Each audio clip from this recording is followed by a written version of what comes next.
Gentlemen of the jury, we have presented copious, clear evidence that Elinor Carlisle, who stands before you, is a vicious, multiple murderess, and one who shows not the slightest feeling of remorse.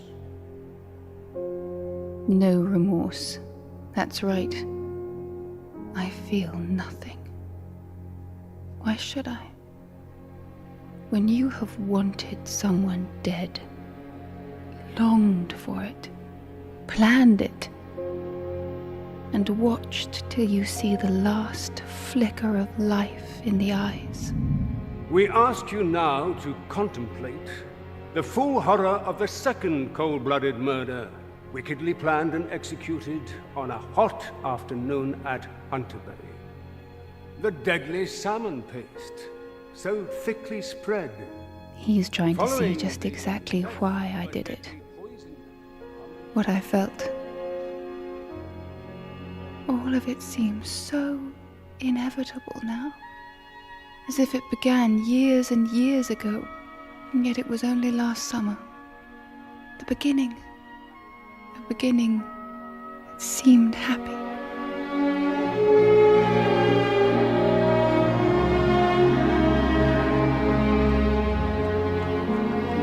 The roses all right? They're lovely. Good. I try to be a respectable fiancé. And you are. Soon even these extended lunch hours will be respectable. So, if I go to France for 2 weeks, you could meet me in a 2K. I'm a marable there by then, all very respectable, and we'll be back for the Astor's autumn ball. How about it? Elinor? Oh, it sounds perfect. There's something else on your mind today, isn't there? Oh, Roddy, you know me so well. Yes. Something arrived this morning. It's stupid, but I can't get it out of my mind. I'm intrigued. Is it a bill? After all, it's the height of summer when the fairies dance and all the nasty bills come tripping along. No. But I want to show it to you.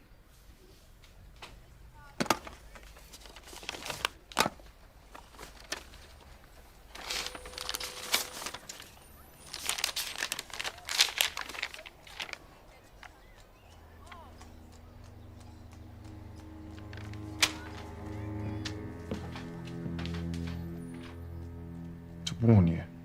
Someone's sucking up to your aunt in Hunterbury, so you and your fiancé get cut out of the will. The person may seem white as snow, but wants to cheat you both, and the old lady will die of another stroke any day. God. It can't be true.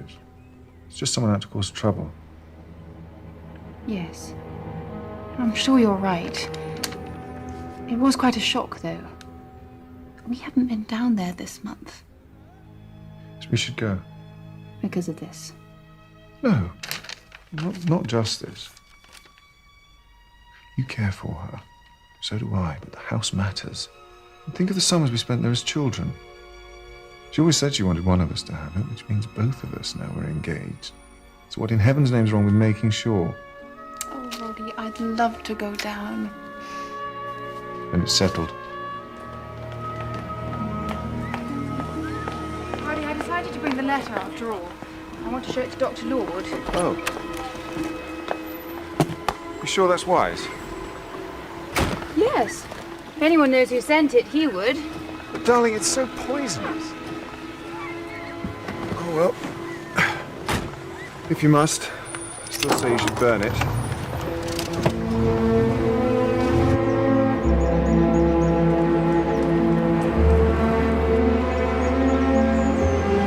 You know what I'd like?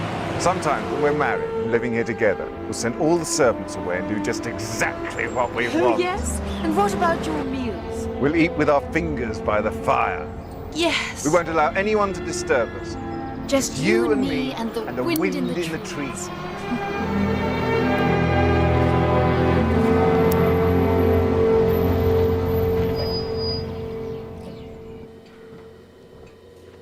Where's Mrs. Bishop?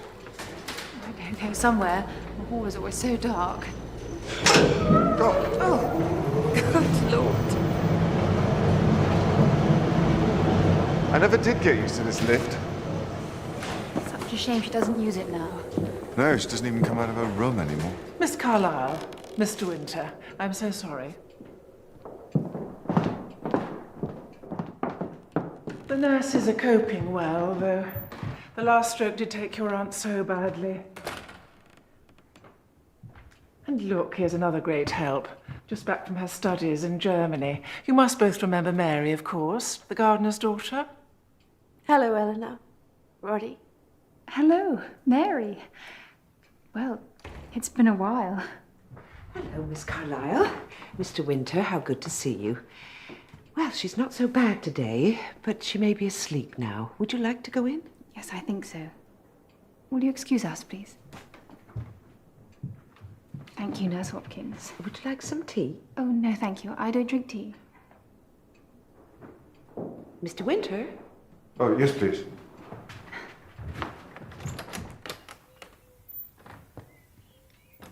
Elinor! Aunt Laura. I thought you were sleeping. Oh no, lying here like a captive as usual. Come away, death, and in sad cypress let me be laid. Morbid as ever. It gets me through. Roddy, how lovely. You know, I am so pleased you are engaged. And I know your parents would have been too. About time, I thought. It's wonderful to see you, Aunt Laura. You look fine. No, I don't. Now, Roddy, I'm quite sure you need some refreshment. And I want to have a little talk with your bride-to-be. Fine. I'll look in on you later. Now, don't go putting her off me, or I'll make a point of moving in here and wailing from your battlements.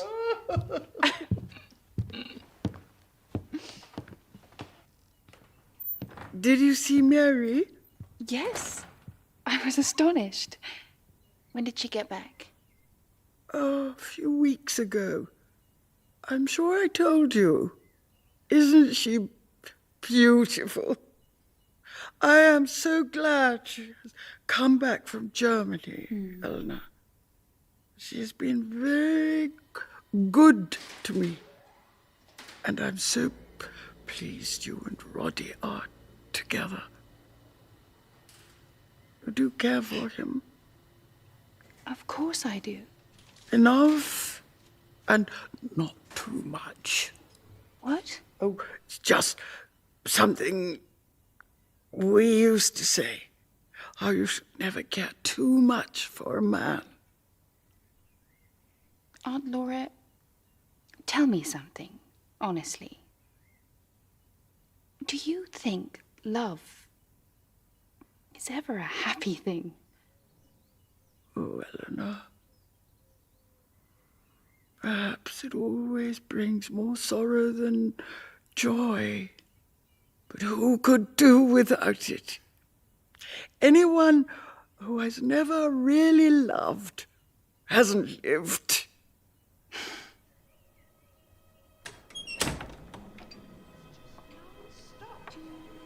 And now Miss Carlisle's here with her fiancé.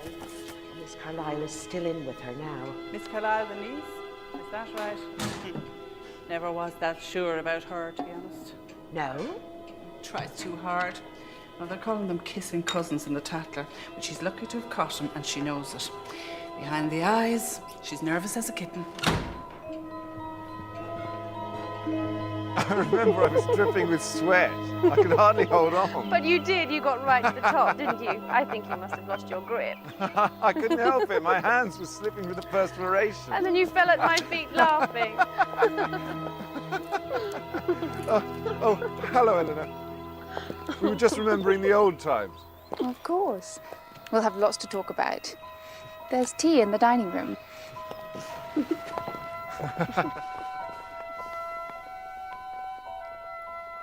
Now look here, Doctor. I've said this before. In any civilized country, I'd just say I wanted to end it all, and you would finish me off with some nice, painless drug. Well, I'm not sure I wish to be hanged just yet. But now you're doing so well. Leave me all your money. I might reconsider if you like. More humbug. And who were you looking at? Your niece. Elinor? Oh, that reminds me. She wants to see you before you go. So, what do you think of her, eh? She's very impressive. Yes, very impressive. Yes, she is. You know, you ought to get married, Doctor.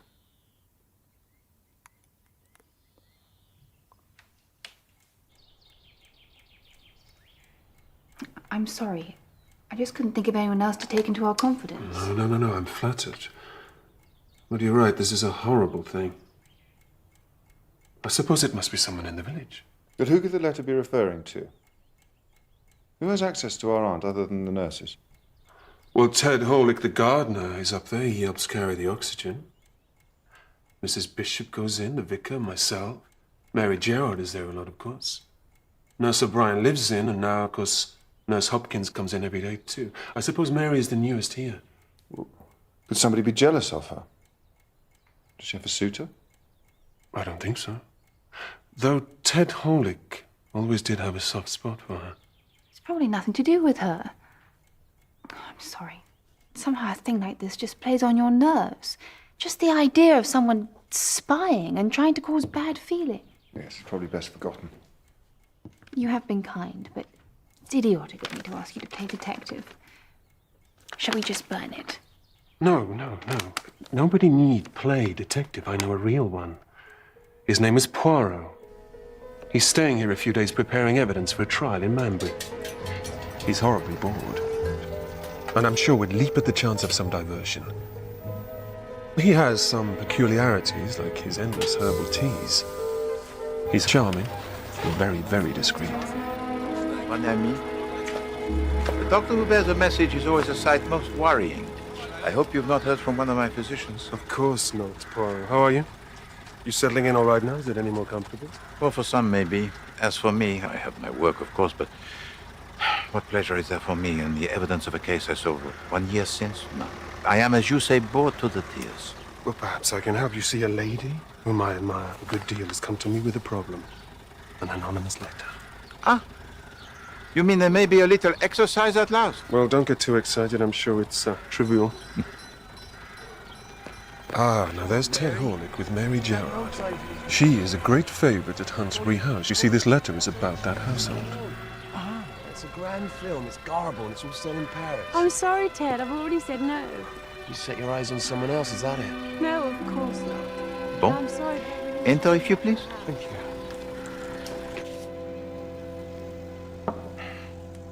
The writer of this has been very careful. That interests you? Oh, oui.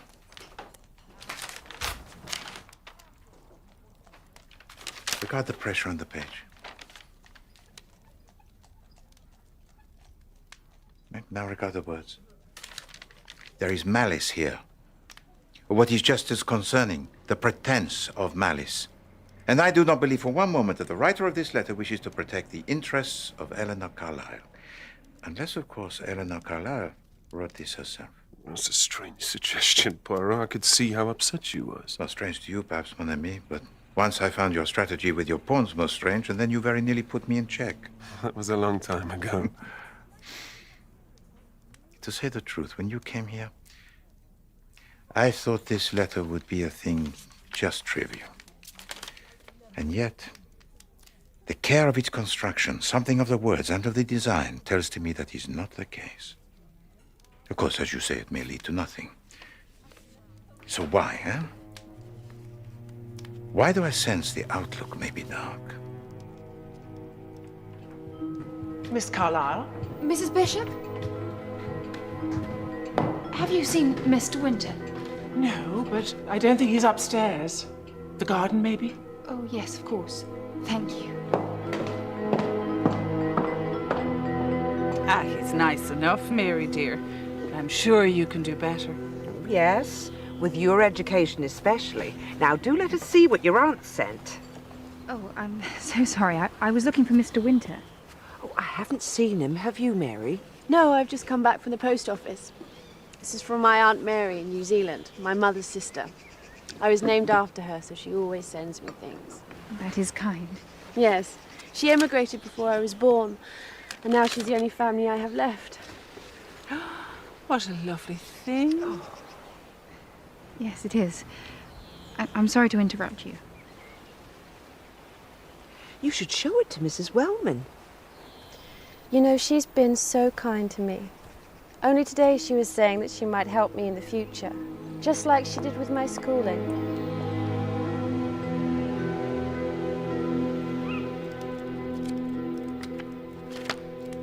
Well, I suppose I'll look in on Aunt Laura before I go to bed. Of course. I'll sit here a little, and I could always come and tuck you in. Perhaps not tonight.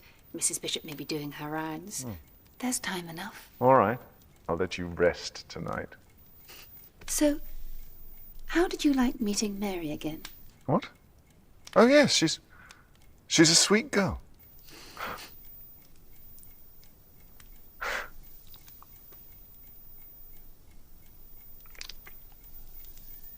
Night-night.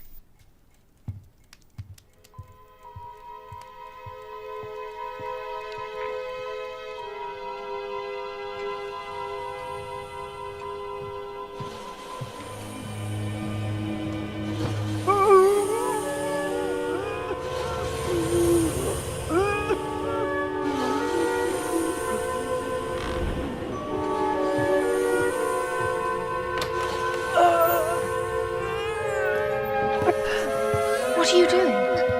Elinor, I was just making her more comfortable.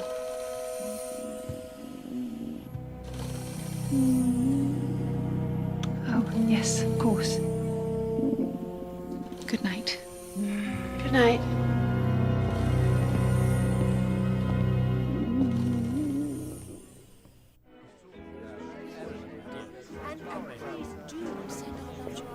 I shall. Yes, do come this way. I'll get you drinks. Elinor Carlisle, this is Hercule Poirot. Monsieur Poirot. Mademoiselle Carlisle. This is my fiancé, Mr. Winter. Monsieur Winter. How do you do?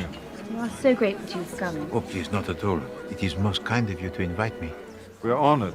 The Cartwright trial is causing great excitement. Indeed. For me, alas, it is like eating the same meal 3 times a day. Excuse me. Of course. Monsieur Poirot, this is Mary Gerrard, whose late father looked after the garden here. She's just returned from Europe. Mademoiselle Gerrard? I'm very glad to meet you, Monsieur Poirot. Hey, madam. Oh, I'll take the salmon, thank you. Mademoiselle Gerrard, may I ask where in Europe? Germany. I was staying with a family near Freiburg. Ah, the Black Forest. It's a beautiful country. Do you know, I think the National Socialists are doing quite a fair job over there. I sometimes wish we had politicians like that here. I think, monsieur, that you're most fortunate that you do not. Do you? Oh, well, it's much too pleasant an occasion for European politics. Roddy, Excuse can I have a me. word? Mademoiselle? So, Monsieur Poirot, do you think my letter is important? I cannot yet give to you an answer, Mademoiselle Carlisle, but naturally I take everything to be important until it proves otherwise. Even the strategies at chess of my friend Dr. Lord. Does he ever win? No. But one time he came quite close. No. He has a mind truly wonderful for the game.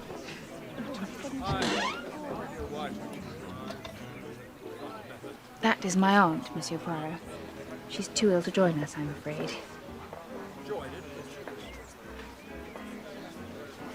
I realize it is much too soon to say who may have written the letter, but I know Dr. Lord has told you about our household, so Do you have any suspicions about who it refers to? This interloper? There is no need for me to suspect, mademoiselle. The writer has made it quite obvious. How? Alors, the phrase white as snow, it is most odd, yes? But certainly it is used deliberately.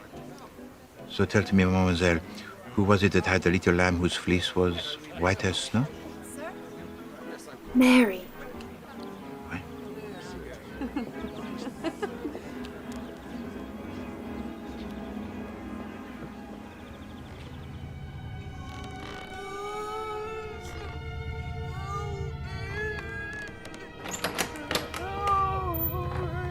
Mrs. Wellman, are you all right?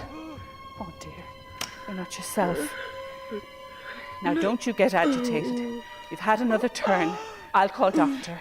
Please, Louis, I need to see the photograph of Louis. Not this again.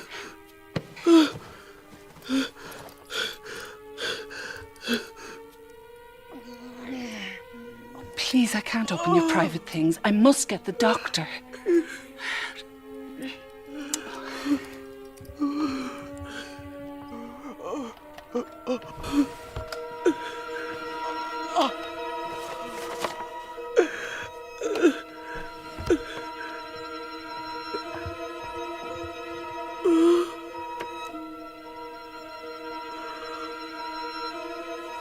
Mrs. Wellman, you're ill. I must send for the doctor now. I must.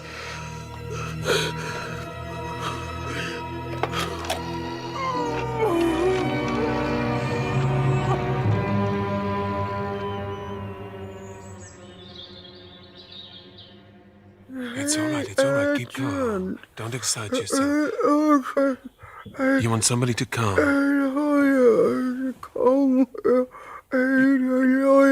Your lawyer. You want your lawyer to come.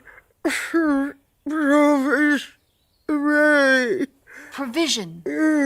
You want to change something in your will, Aunt Laura? Related to Mary? Mary Gerrard.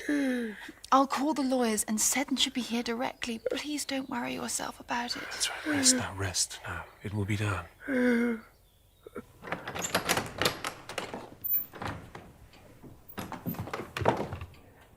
May I go in? Oh, yes, of course. The doctor is there.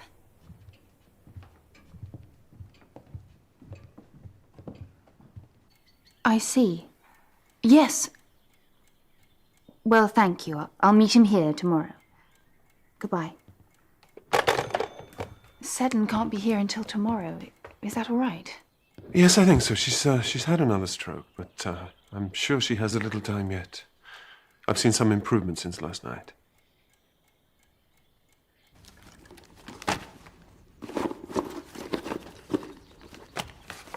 Have you lost something, dear? It's that sarcoma in the village, Eliza Ryken. But I was sure I put her tube of morphine in here for tomorrow, but somehow it's gone. No, the only place I've put my bag down was out there in the corridor. Oh, why don't you look again, dear? Nobody here would take it. No, it's gone. And now your work is done, I thought you'd be singing, Clara. Oh, I am content to return to London, mon ami, but I do not like the unfinished business. Oh, the letter? Wait. Well, perhaps you wanted it to be more than it was. I promise you. They've other things to think about now. Yes? Ordinary things. Even so, I returned this letter with reluctance, and only because it is not my property. Ask them to keep it safe, if you please, and keep me informed of any developments. Well, I'm sure there'll be none. Of course. Oh.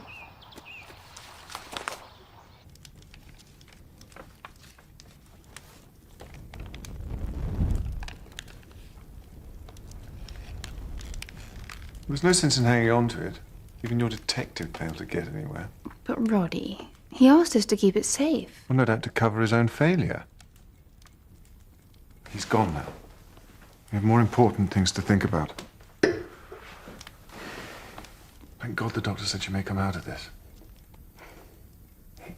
She'll be too gloomy. She wouldn't want that. No. It's just seeing her like this. I'm so tired, Roddy. I think I'm going to go to bed early. What are you going to do? Oh, I'll let you sleep. You look all in. I'll just play some billiards or something before I go up.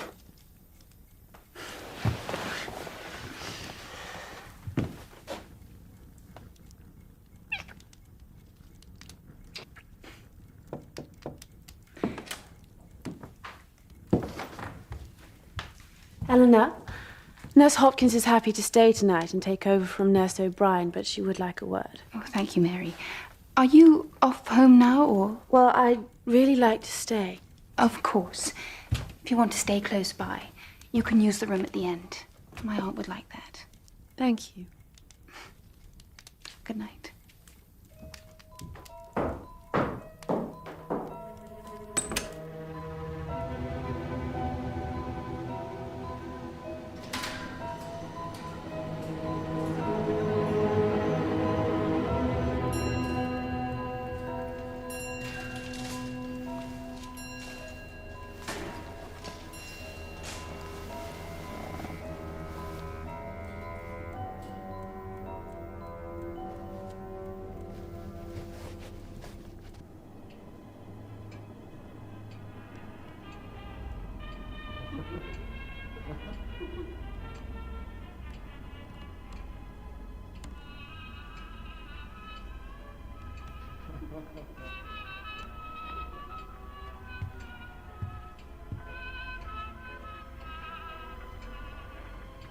Wilfred, I don't know.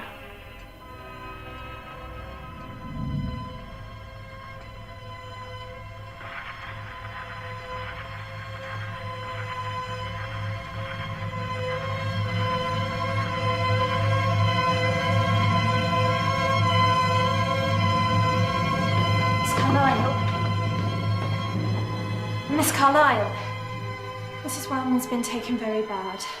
The doctor is called. You must come at once. I'm coming.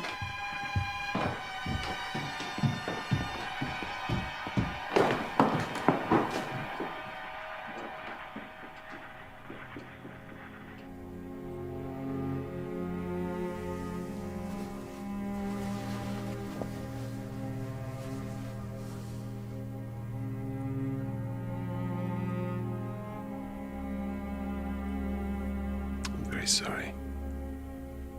Would it have been painful? No, absolutely not. Sometimes you have a sudden relapse like that. It's very quick. And in its way, it's a mercy. You must take all the consolation you can from that.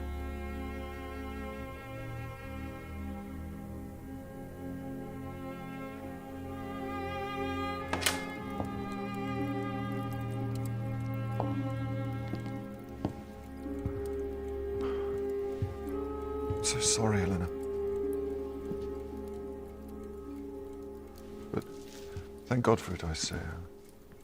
I couldn't have borne seeing her lingering on in the state she was in tonight. You saw her tonight? What? Oh, yes. I left the cards and looked in briefly while the nurse was getting tea. She was lying there, breathing so hard. I hated seeing her like that. It's probably why I felt so strange all evening. I know I wasn't really myself. No?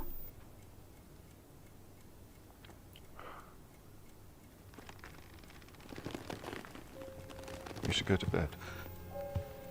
I won't come in and disturb you. Not tonight.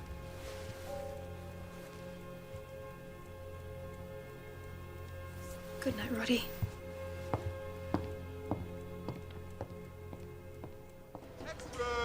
Standard! Standard! And order papers! I'll have a pint, if you please. Certainly, sir. Thank you, sir. Thank you very Thank you, much. sir. Ladies, Gershwin The British cards. Library, if you please. Standard! Standard!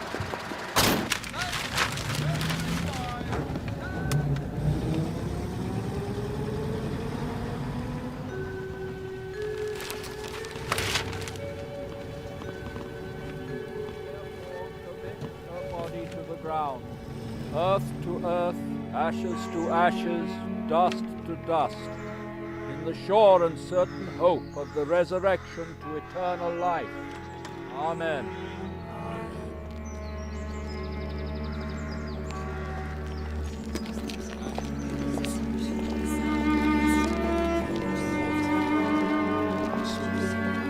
You came back just because of this? Miss Hutton. It was quite sudden, but I was probably unduly optimistic in my diagnosis. Sometimes they change quickly. She had another stroke. It affected her very badly. So you see, the letter, it was correct. It said that she would die after another stroke. Well, yes, that's true, but given the severity of the first stroke, it's hardly remarkable. Poirot, I think you may be overreacting. There was no murder. Please to be honest with me. In your profession as a doctor, this is your true opinion? Yes, it is. And I have to ask you to honor it as a friend. So you give to me no choice? I don't want to see people upset. When will you go back? I'm not going back. I intend to stay a little. And perhaps we can play some chess.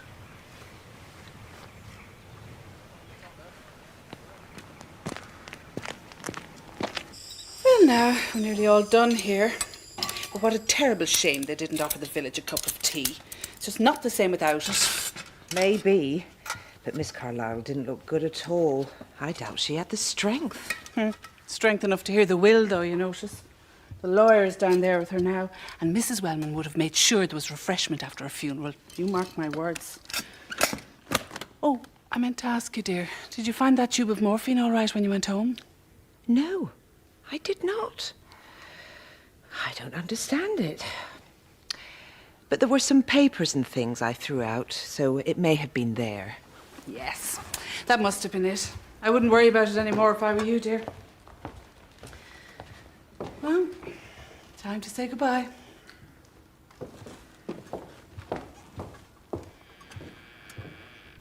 Again, I'm very sorry for what happened, Miss Carlisle, Mr. Winter.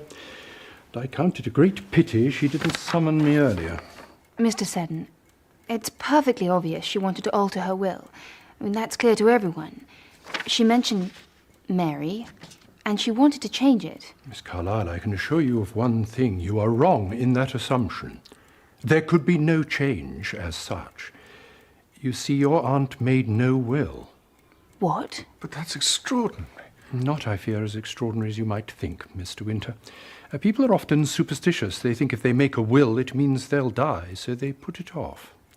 Didn't you reason with her? Frequently, and she said all the usual things, that she didn't intend to die just yet. It's just human nature, I'm afraid. People will go on avoiding a thing in their personal life which is distasteful to them. So the upshot is very simple. Since your aunt died with no bequests, no will, no settlements or trusts, everything, including this house, goes to her next of kin, which of course is you, her niece, Elinor Carlisle. Everything? Well, apart from death duties, the estate will still be substantial. No, Eleanor, you should have it all. I don't want you to think otherwise. It's your right. But Roddy, we said it didn't matter who was left the money since we were to be married, do you remember? Yes. But are we? I thought that was the idea. Of course, if you've got other plans now... Roddy, can't you be honest? Sorry, I don't know what's happened to me. I do. It's Mary, isn't it? I saw you. God, Something happened when I first arrived here, when we were in the garden. I don't know what. Isn't it obvious? Every time you look at her, I see it in your face. I didn't want to feel like this. I was quite happy. I was upset, all decent, reasonable things. Love isn't reasonable.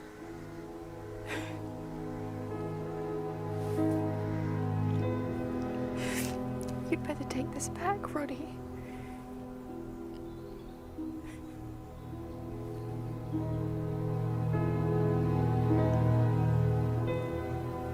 We'll she marry you? I don't know.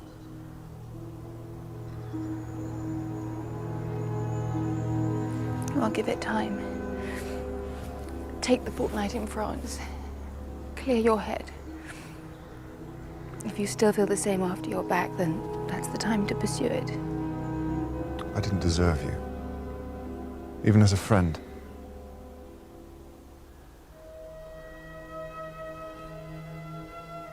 Sometimes it's all like a dream. As if I may wake up and find she wasn't there. But she is there.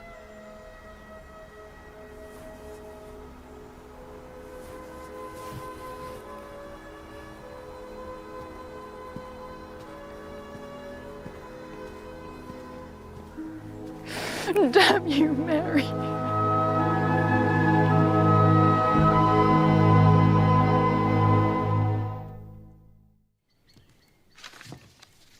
Ah, Mary. Sit down, please. Thank you. So what are your plans now? Do you intend to go away? Not directly. I still have to clear out my parents' things from the lodge house. That'll take me a few days. I've been putting it off ever since I got back. As you know, Mary, my aunt always took a great interest in you. Yes, she was very kind. You will be aware that she made no will. I have thought about that last day a good deal, and it seems to me that if she had lived, she would have wanted to make several legacies. Of course, I made provision for the servants, but you don't quite come into that class. I'm sure she would have wanted to make some contribution for your future. Therefore, I am arranging, as soon as probate is granted, to advance you £7,000. That sum to be yours, to do with absolutely as you please. Thank you. It was quite a surprise that she left no will, but then many people don't. Yes, I only made one myself this year. A will? Oh, Nurse O'Brien thinks everyone should. I have my aunt in New Zealand, so I named her. You've been so kind. Was my aunt's wish. Well, that's all, I think.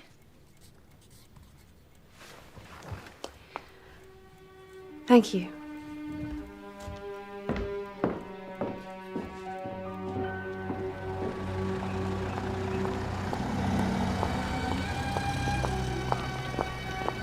Bonjour, Mademoiselle Gerrard. Hello. You're in a hurry?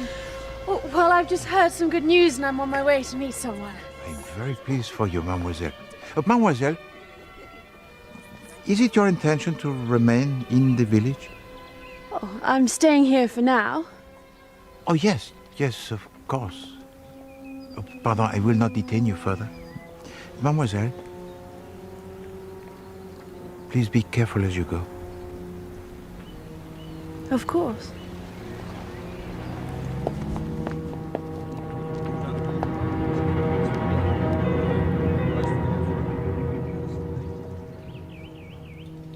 That's a great piece of luck for you, Mary. It was good of Miss Carlisle to do the right thing. She didn't look very pleased about it.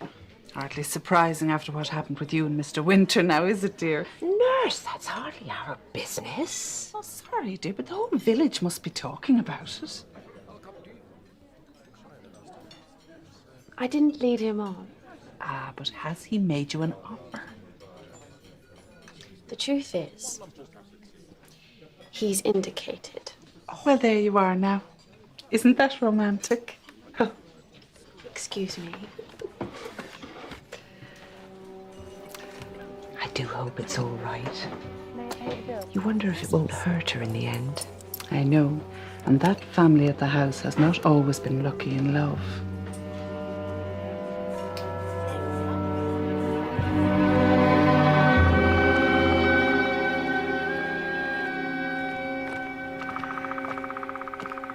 Mademoiselle Carlisle, you permit that I join you? Oh, yes, of course. I wish to speak to you of your anonymous letter. I do not yet know who wrote it. Oh, the letter. Oui. Oh, so much has happened, I've quite forgotten. I'm afraid, Monsieur Poirot, the letter is destroyed. It doesn't matter who sent it now. We'll never know anyway. Mademoiselle Carlisle, it is no matter if the letter is destroyed. It is in here. And I said I did not yet know. I did not say never. So please, to extend to me the courtesy of having some confidence in my skills. Oh, I'm sorry, Monsieur Poirot. The truth is, I'm a little distracted. I'm sure you've heard that my engagement is ended. I'm sure the whole village is talking about it. Oh, yes, of course. I was very sorry to hear it. If you permit, mademoiselle, I extend to you my utmost sympathy. I can understand the ache of the heart. It is a place very lonely. Thank you. It is certainly hard when the accident of another person's return, of another person's beauty, suddenly destroys your life. D'accord. But then a man who is swayed by such things is not likely to be constant. Is that not so? No, that is not so. It's only her. Nobody else could have changed him. Nobody. Mary's destroyed everything. And I can't help it, Monsieur Poirot, but I wish so much that she was dead.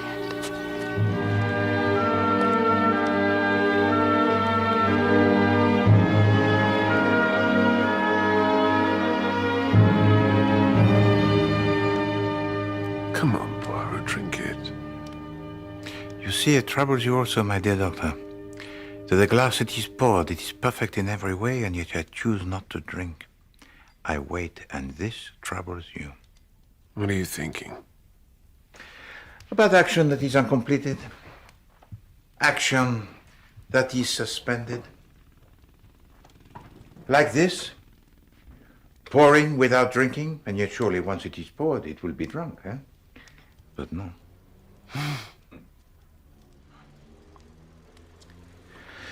And it is the same here. For crime, it can be like this also. You questioned me for staying here. But sometimes, as in the case of your letter, I see a pattern. I see a color. I sense in my heart the inevitability. And yet what can I, Poirot, do? Nothing. For the glass sits on the table, waiting. Waiting for someone to drink.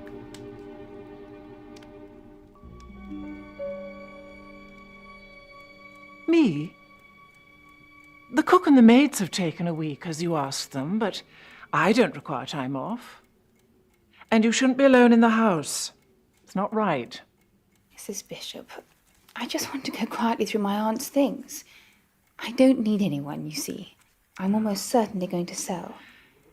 The other servants wondered if that would be the case. Naturally, we had hoped. Yes, I had hoped too.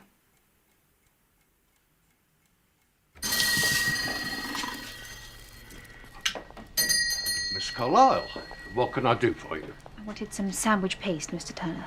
Of course. Now, what would you like? Salmon, crab and shrimp, ham and tongue? You know, in spite of the names, I always think they taste rather alike. Well, in a way. But of course they're tasty. Very tasty. I wanted salmon. Oh, and crab and shrimp. People used to be rather afraid of eating fish paste, didn't they? But there have been cases of ptomaine poisoning. I can assure you, Miss Carlisle, this is an excellent brand. I've never had a single complaint. Oh, of course. I didn't mean anything. Thank you.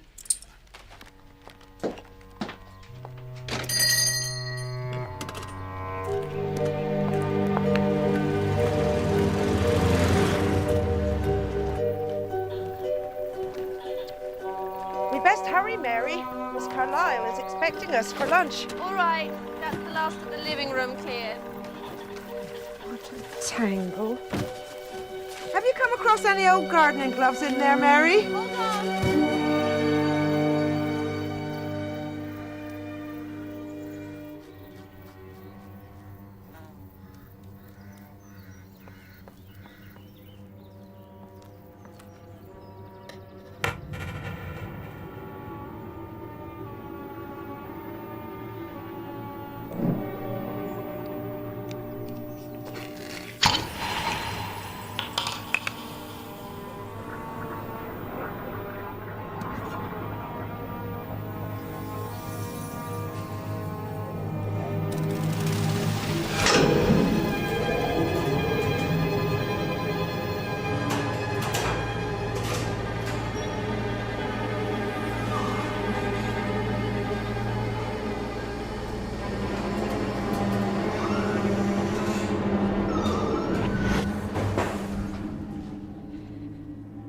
Hello?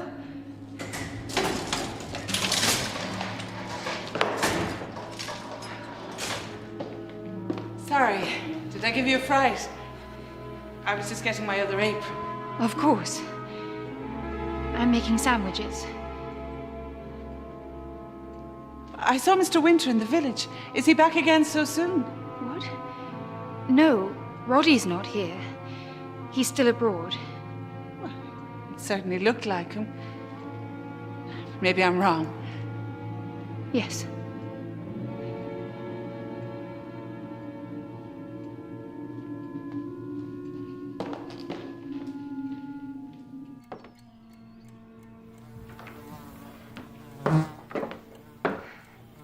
I'm sorry, there seem to be rather a lot of flies around. The salmon is for you, Mary. It's nearest. Thank you.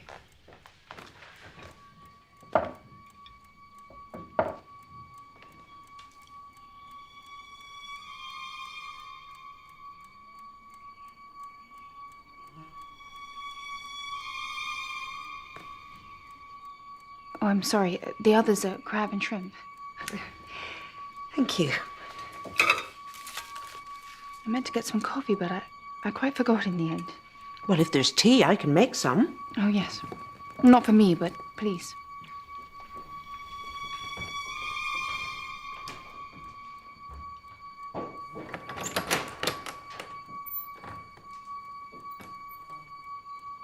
Polly put the kettle on. Remember, we used to sing that when we were children. Yes, I do. It is a pity, isn't it? You can never go back.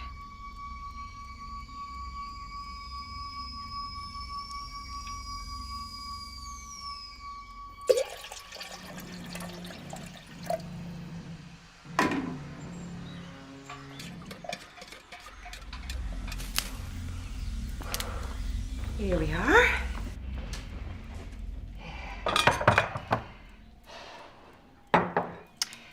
It's nice and strong.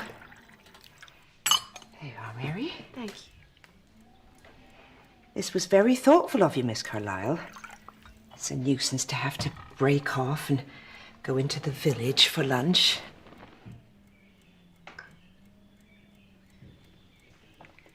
Are you all right, Mary? It's just the sandwich was rather bitter. I hope the paste was all right. Mine was all right. Will you have some more tea? Are you sure you won't have a cup, Miss Carlisle? No, thank you. Then I'll just go and turn off the kettle. I left it on in case we wanted to fill the pot up again.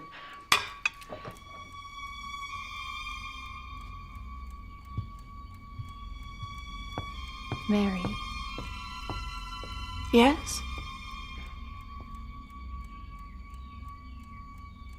Nothing.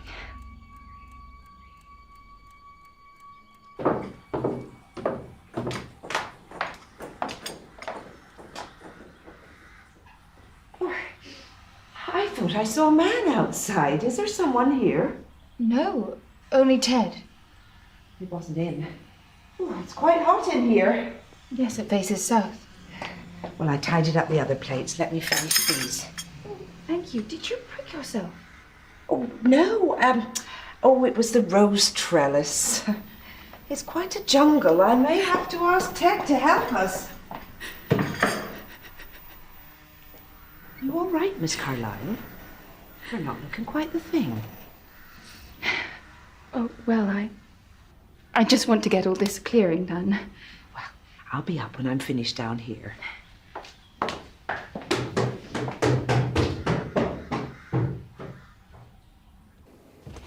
So it's Nellie and Mrs. Markinson for these. And that poor creature at Ivy Cottage who's not quite all there could have some of the night things. This'll be a godsend to them. I think I'll take them there myself while Mary gets on at the lodge. She's gone back there, has she? Mary? No, I left her in the library. Well, that was ages ago. What's she been doing? Mary? Mary? Oh, why, she's fallen asleep. Come on, my girl. Wake up. Mary? Mary? Oh. Mary? I'll have to call Dr. Lord this moment. What's the matter? The matter? This girl is near death. I think she's been poisoned.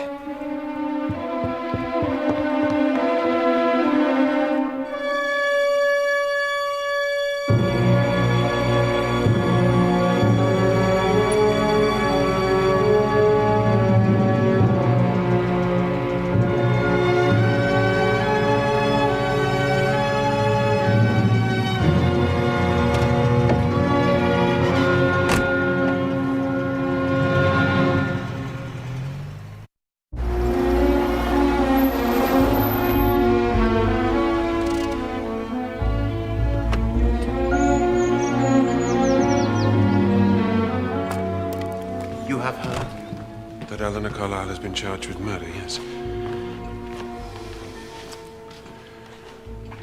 There's something I have to tell you. This way? Ah, Poirot! Have a look at this. We found it yesterday, just here where those sandwiches were made. We can't find any more, but it has been identified as part of the label for morphine. They shared the tea, so must be the sandwiches.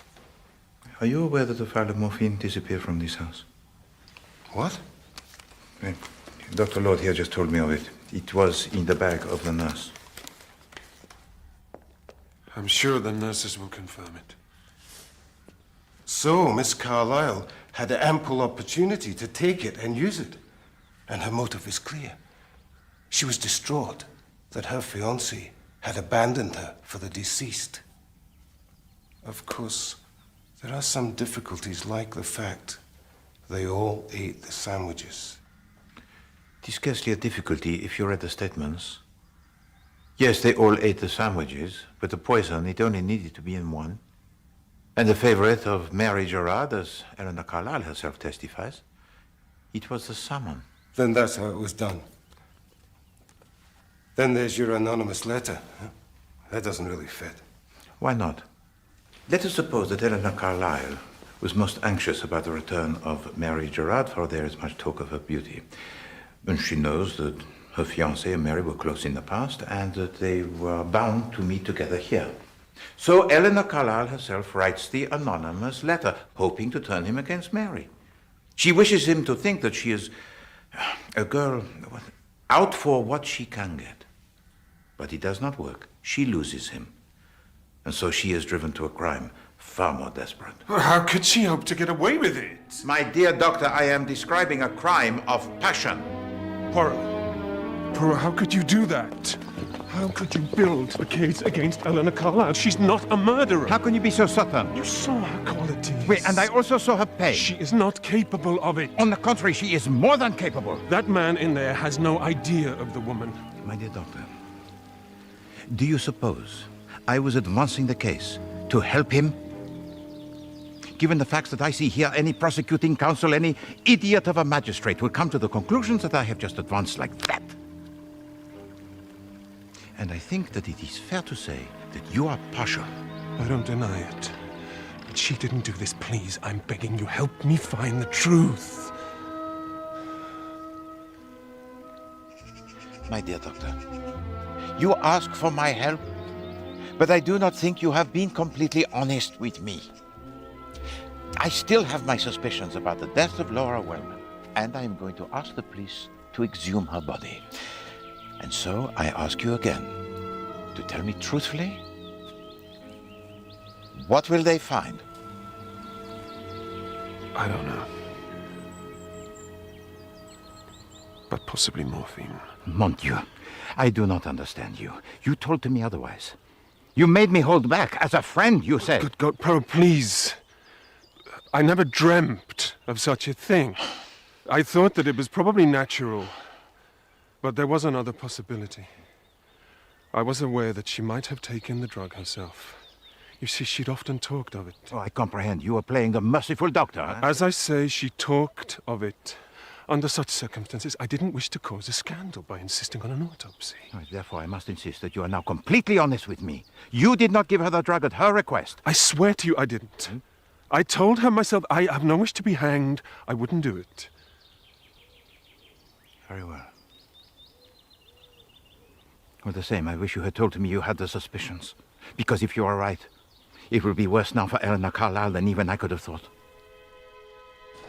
So, you do not wish to talk? I made a statement. I have nothing else to say. Mademoiselle Carlisle, you are aware of how your silence it will be construed? It is no matter.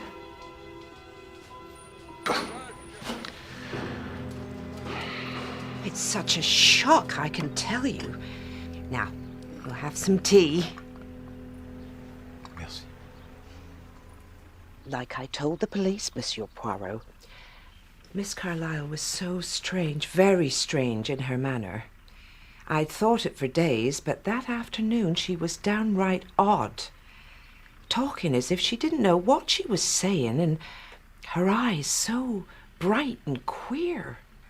And you said that, but she looked guilty? Oh, yes, she was trembling before and afterwards.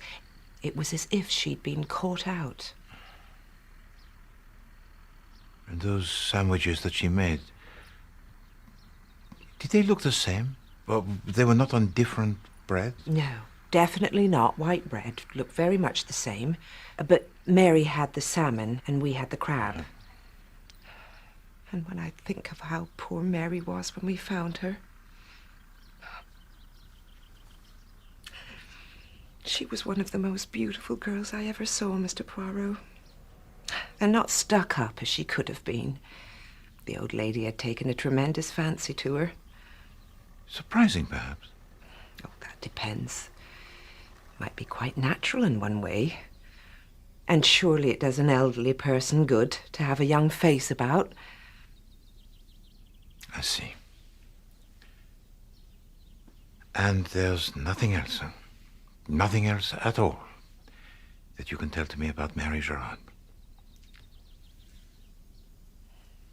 I don't know of anything. No, Mary was not poisoned before she came here. How could she have walked from the lodge? No. Without doubt, Mary was poisoned in this room. Both she and Nurse Hopkins shared the tea, so? It must have been the sandwiches. But Poirot, somebody could easily have entered in here and tampered with them. There was a figure in the garden out there, but perhaps it was somebody from Mary's past. Or what is more likely, someone we know. I made a statement to the police, Mr. Poirot. I wasn't around this side of the house at all that day. I was up near the road. Did you see a figure? No. I did see a car. Some parked on the road early in the afternoon. And did you recognize the car? No, I don't think so. I think it was green. I just can't believe anyone would do such a thing. And certainly not Miss Carlisle. And Tell me, Monsieur Horlick, you were fond of Mary, were you not? everyone knows that. It wasn't the same when she came back from abroad. But did she have any enemies? Not that I know. She was always a bit different, but people liked her. Then after she came back, nobody knew her so well. And why is that? She was just changed. Not stuck up exactly, just not one of us anymore.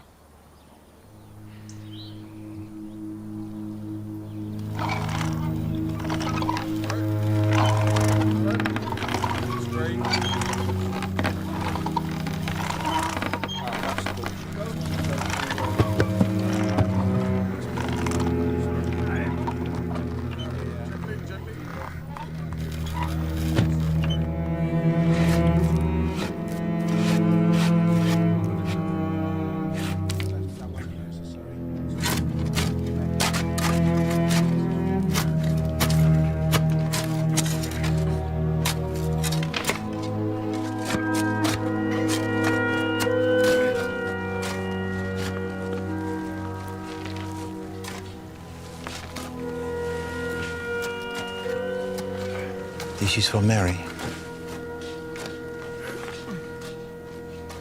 But she is in her grave, and oh, the difference to me. Wordsworth, I read him much. This poem expresses perhaps what you feel.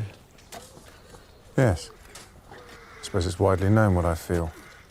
If you have to bring it up. Oh, pardon, please, to forgive me, Monsieur Winter. There are certain things one should not say, but nevertheless, a detective, he is forced to say or to ask about the feelings of people. Oh. Well, if it helps Elinor Poirot, ask all you want. Merci. You returned home early from France, I believe. You were seen here on the day of the murder. Yes, all right, I did come back.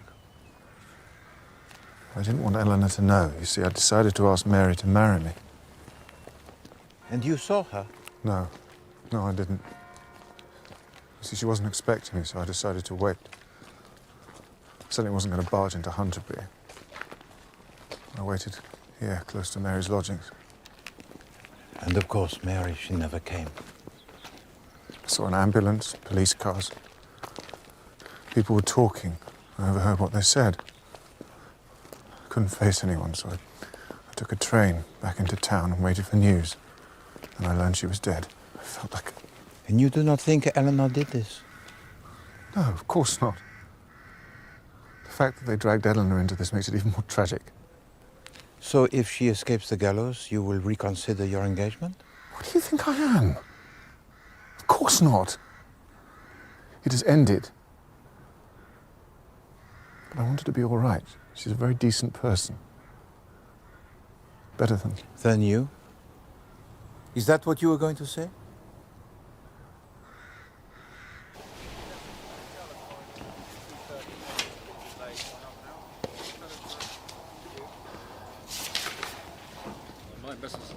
No doubt at all, Poirot. Several ounces of morphine were found in her body.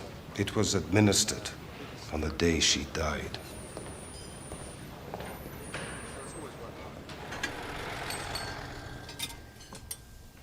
You're very kind, Mr. Poirot.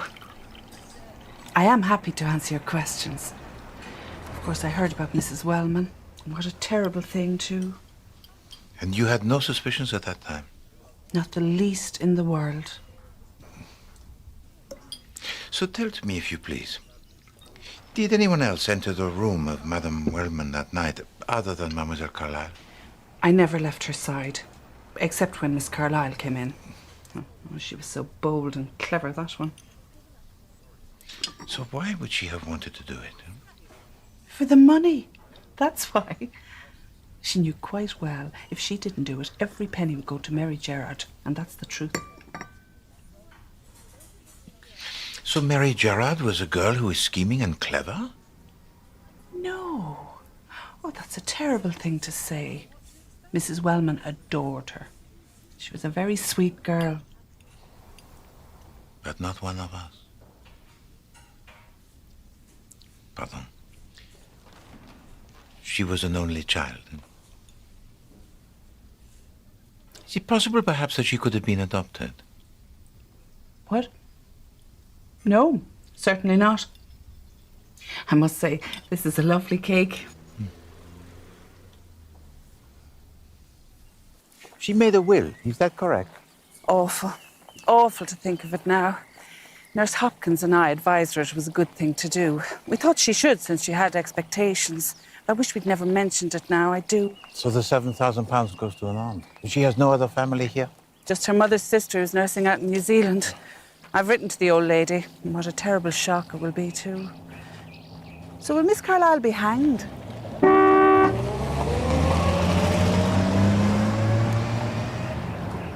If she is found guilty.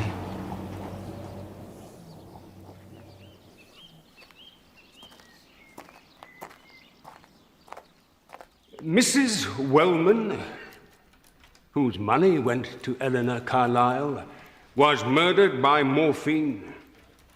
Mary Gerrard, who came between Elinor Carlisle and her fiancé, was murdered by morphine. And nobody in the world had the slightest motive to commit these murders other than the accused. No one had the slightest opportunity other than the accused. And this vengeful woman, who openly wished her victim dead to more than one witness, never expressed the slightest remorse.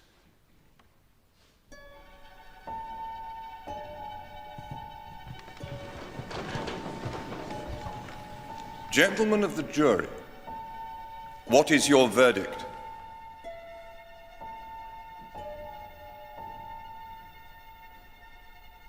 Guilty.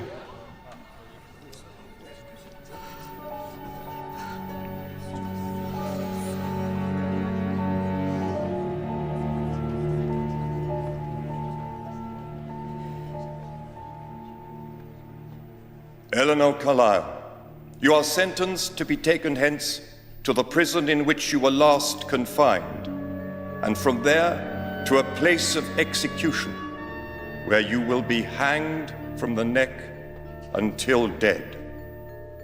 And may the Lord have mercy upon your soul.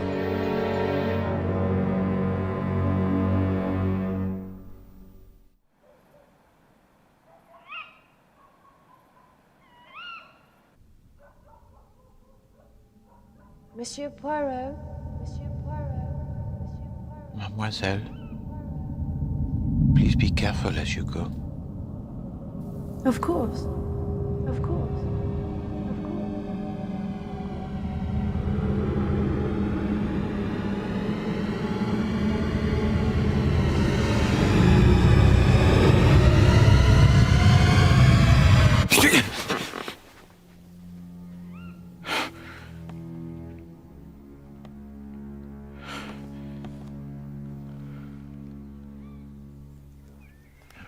I will admit I have not been sleeping very well. But last night, finally, I sleep. And I dream. I dream of the victim, as she was at first, on the street outside of my hotel. A girl so lovely, the favorite of Madame Wellman, a girl who is liked by everyone, and yet she is still a mystery. And then I wake up. And I recall something. What?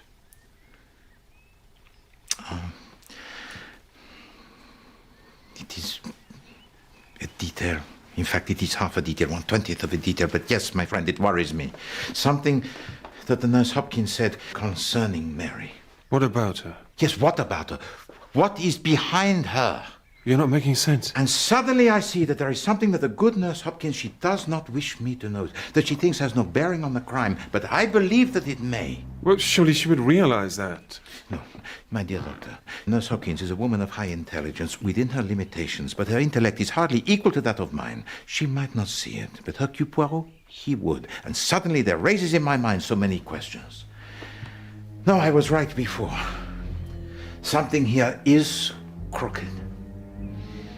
But, Doctor, time is short. There is something I need from you. It is a book. How does he call itself? A book which describes the various medicines you prescribe? A formulary? Oui, c'est ça. I must borrow it.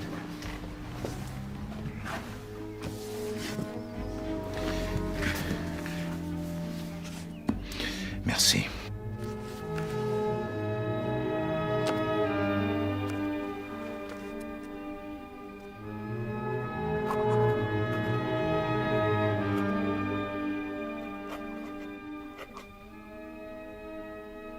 When I visited you before, I said it was surprising how Madame Wellman favored Mary Gerrard. You said it was only natural. And I thought you were merely talking about the friendship, that it was natural. And then I think again of Mary, and I hear that word again, natural. And I see that you used it deliberately. Oh, I know it. And now you must tell to me why.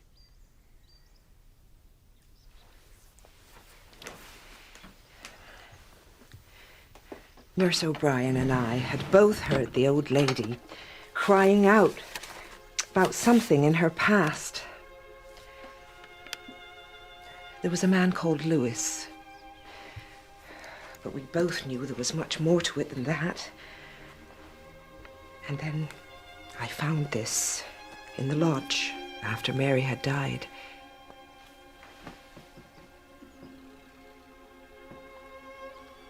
This is Madame Wellman, huh?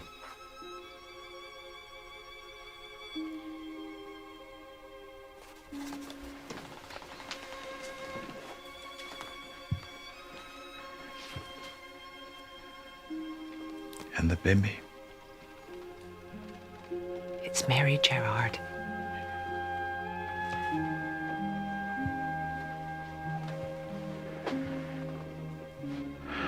So Mary was the illegitimate daughter of Madame Wellman.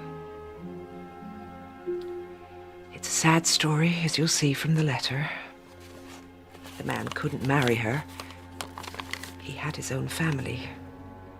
Sometime later, he was killed on the Western Front. The Gerrards had no children. Mrs. Wellman went to Scotland and took Mrs. Gerrard with her, where the baby was born. Naturally, she paid for Mary's schooling and told them she would provide for her. But she couldn't admit the truth. She had to avoid the scandal. But at last, Mary becomes clearer. But what sadness. So, dear Mary, for all these years I've had to keep this secret from the girl I brought up, and such a hardship that is me. Of course, we had suspected as much. Nurse intimated she knew, but what's the point of it coming out now? I was going to destroy these. As I said before, Mr. Poirot, let the dead rest in peace. No.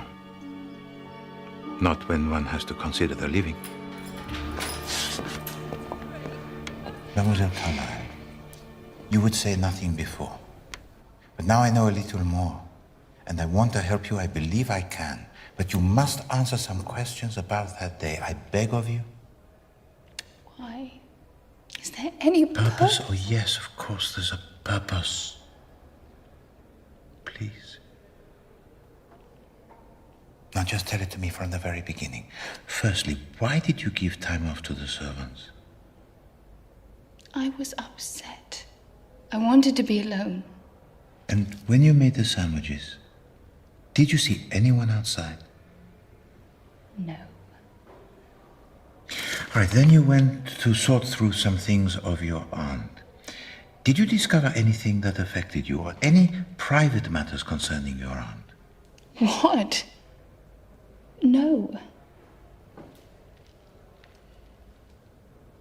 Right, then you took Mary and Nurse Hopkins into the library where you gave to them the sandwiches. What was Mary doing when you left her?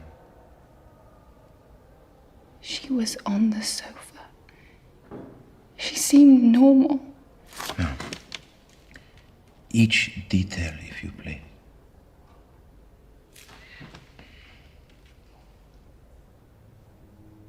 I went down to the pantry. Nurse was there doing the washing up. She said she'd seen a man in the garden. I didn't see anything. So what then did you talk of? I don't know. Oh, yes, the rose trellis by the lodge. She had a mark on her arm where the thorn had scratched her. And then it all came back to me, all of it. How when we were children, Roddy and I kept having this quarrel about the War of the Roses. He liked the white rose. I said they weren't real because they didn't even smell. I preferred red because they were big and dark and smelled like summer. And I realized something, yes, I did. There was no reason to kill Mary. Because Roddy would never have stayed with me.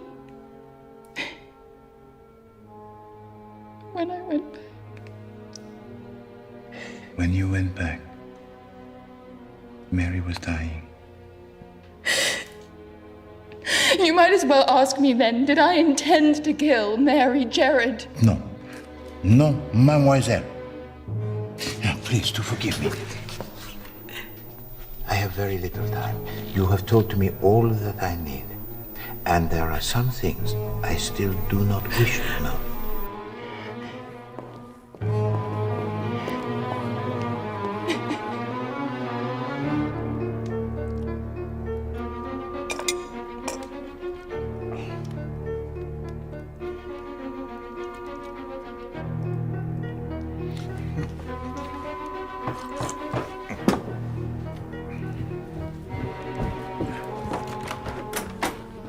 Monsieur Horlick, enter if you please. I'm sorry, Mr. Poirot. There is something I need to say in private. Monsieur Horlick, you see before you a miserable animal who has been a triple imbecile. I am 36 times an idiot. Sir? Forgive me, but I have discovered something in a way that is most painful. Hideously painful, but very important. Oh, pardon, ça suffit. No matter, please, to sit. And tell to me what you wish to say. It concerns Dr. Lord, sir. If you do not agree, I will go higher. I wish you to take this matter with the utmost seriousness. I will do what I can, sir. It will have to be tomorrow. Very well.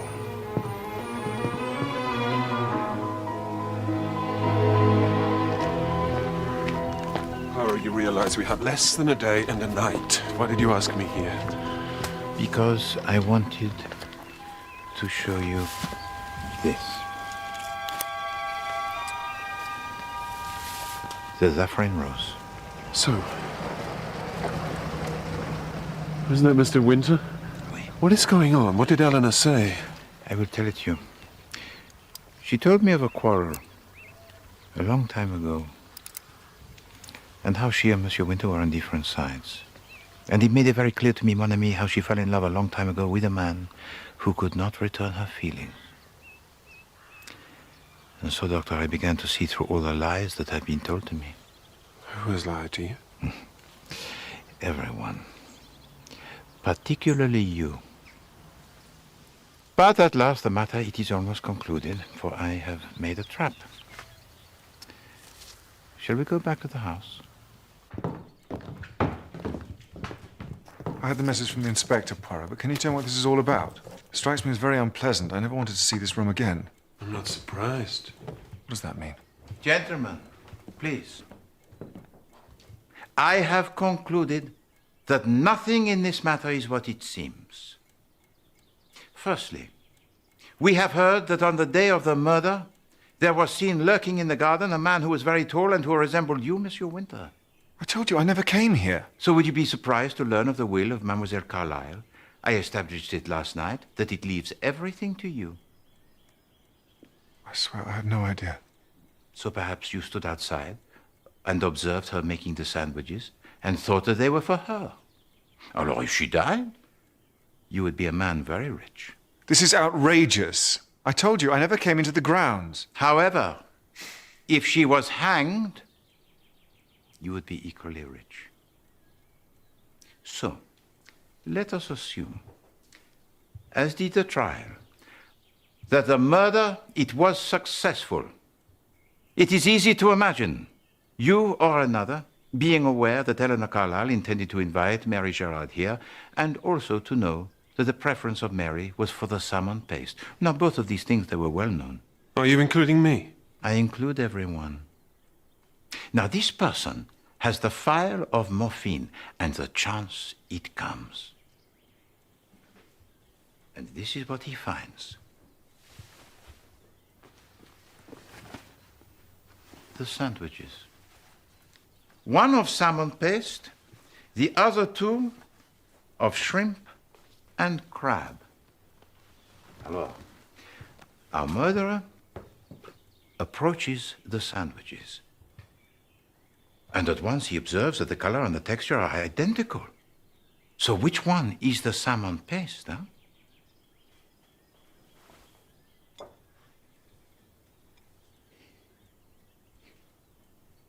No, there's no way on earth he could distinguish by smell. So what can this person do? I am afraid that there is only one thing he can do. He tastes.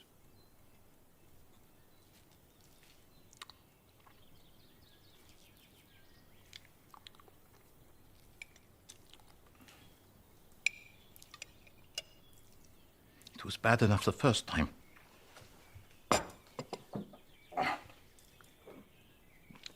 But then, suddenly, I realized how stupid I had been. I, Hercule Poirot, had followed my reasoning, yes, but I had failed to take into account the madness of the English palate. For, gentlemen, what do we find? We find that we are entering into the realms of lunacy. I do not care if our murderer had the palate of a master chef. He could never distinguish between these slurries. No, it is a fact. These sandwiches are all but indistinguishable. So, I come to the conclusion.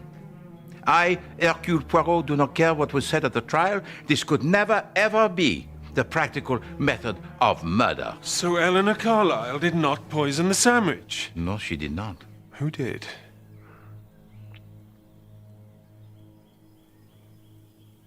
Nobody. You say it was an accident? No, she was murdered. But not by these disgusting sandwiches. I said just now that everyone had lied to me, huh? Oh, for example, the man that Nurse Hopkins saw outside here. She was lying? No. Indeed, she was not. And you know that, Dr. Lord, because you are aware of who it was. It was you. Monsieur Horlick recognized your car, but did not want to say so in front of you. So last night he came to the hotel to tell it to me. So here is yet another lie, huh? But why? Was it because you feared for Elinor Carlisle? Was it your heart I could forgive? Or something much more sinister? All right. I would have done anything to protect her. I was just a fool to think I could deceive you. Well, either a fool or something worse. Please to remain. I will return.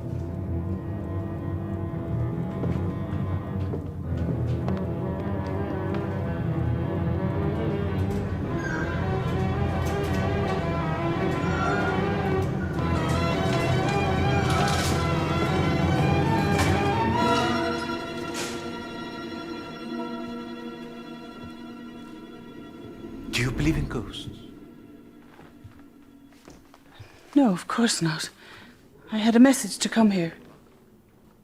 Oui? As you know, someone entered this room on the last night that Madame Wellman was alive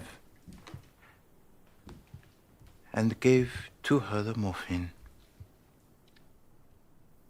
You told to the court that you never left the side of your patient during that evening except when Mademoiselle Carlisle was present. She was the accused, so no person could challenge you. But it is a fact that Monsieur Winter entered this room when you were making the tea, and perhaps others. Well, maybe I was out a few times. That's no crime. But that is not your only lie. When I asked you if Mary Gerrard was adopted, you denied it. Why did you not tell to me the truth? What? That? But it has no bearing. No bearing? You suppose the fact that Mary Gerrard was the illegitimate daughter of Madame Wellman has no bearing on this? Elinor Carlisle only inherited the money because she was the nearest next of kin to Madame Wellman. Now it emerges that she was not. At that point, Mary Gerrard stood to inherit £200,000. Ah, so that's it. It was another motive for Miss Carlisle to do away with her. On the contrary, it was no motive at all. Such an action, it would have been pointless, since Mary Gerrard had already made a will. Was it you who told her to do that? We talked about it. What are you saying, Mr. Poirot? That someone other than Elinor Carlisle benefits from her death. This came to me yesterday. And then I began to think again about the anonymous letter. Designed to breed the distrust between Mary Gerrard and Elinor Carlisle, and suddenly the light began to dawn. About, amongst other things, New Zealand. Excuse me.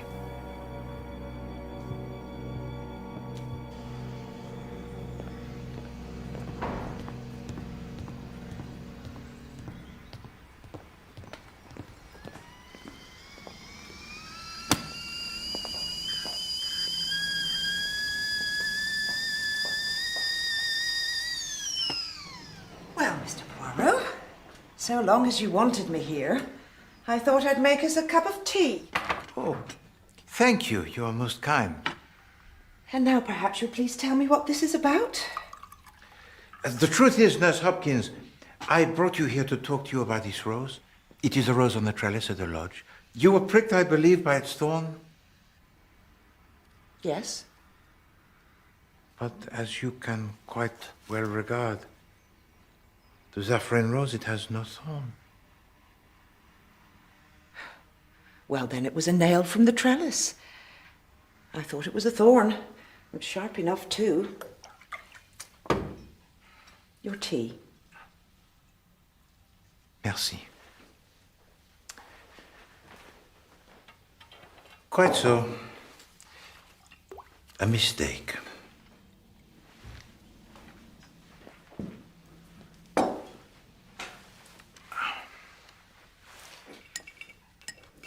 Tell me, you have lived in New Zealand? How would you discover that? Mind you, it is known. Is it? The truth is, I have tried to discover it myself, but without any success.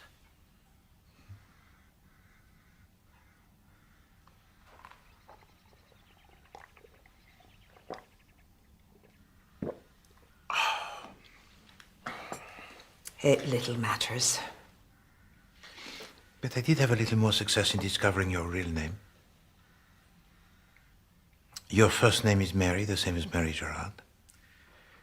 And your surname is Riley, the same as her adopted mother.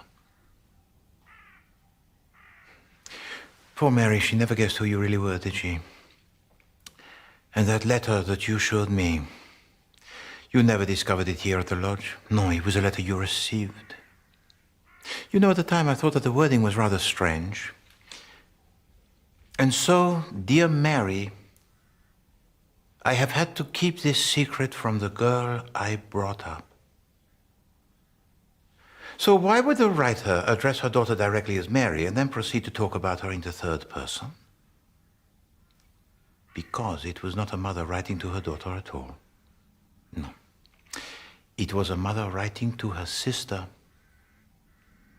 confessing the secret of the true parentage of her adopted daughter. Oh, yes, it was your letter, sent to you, her aunt in New Zealand. And this planted a temptation which grew. What temptation? The temptation of a big inheritance, and it was for that reason that you came here.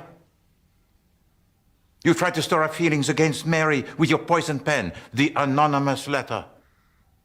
You killed Madame Wellman, knowing that she had made no will. You even tricked poor Mary into making a will in favor of her kind aunt in New Zealand, encouraged by the postcards and presents which you arranged. Oh, yes, she was named after you.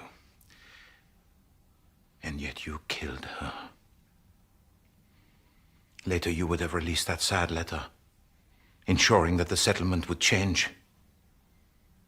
And from a safe distance, claim your money.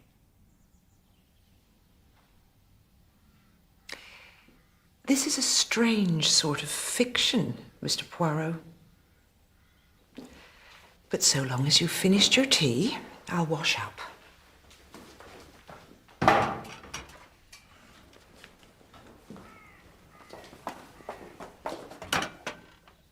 But I still worried about the scrap of label that they discovered here. Oh, certainly, it said morphine. But there was one bit that did not quite fit, huh? The small M. Why not the capital? And eventually I realized that it was only part of the name of the drug that they discovered. It was incomplete. And not one for morphine at all. And I searched and searched. And at last I discovered a drug of great interest. Apomorphine. An emetic. Yes, an emetic, Mr. Poirot. Apomorphine makes you vomit. Swallow poison and inject that, and you vomit quite enough to expel the poison. So it was the tea. You poisoned it. You drank it with Mary. And a little while later, Elinor Carlisle finds you with a prick from the needle in your arm, standing over that basin where you had been so sick. And now I have to do it again. The poison's safely washed up, though luckily I had much less than you. Not morphine this time. Something nastier. But nobody will quite know how it entered your system. And there's no trace of it. Oh, but my dear lady, there is. You see? I hate and always have hated tea.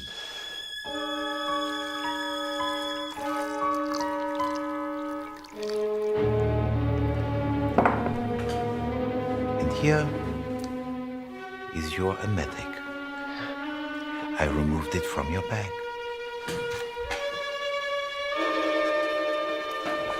Give me that!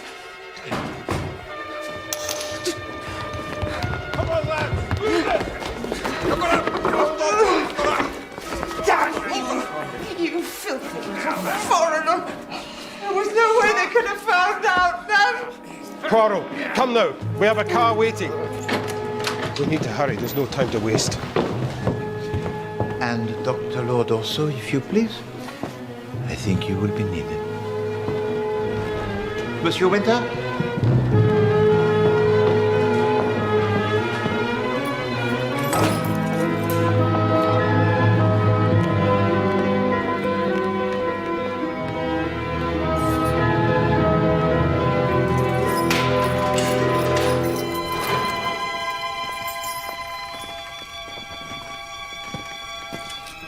This is for you. It is from the lodge and it saved your life. You have been acquitted. You are free to go. But... Now, there is someone outside who will explain to you everything, amongst other things, who it was who wrote to you your letter. And it is to him that you should give the thanks.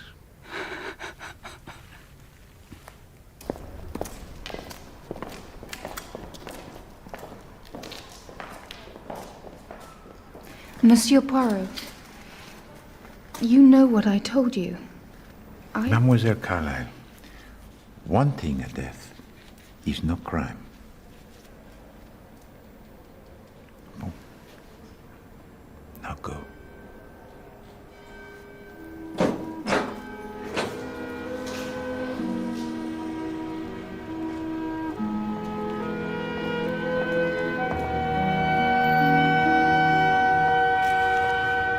May I take you home? Yes.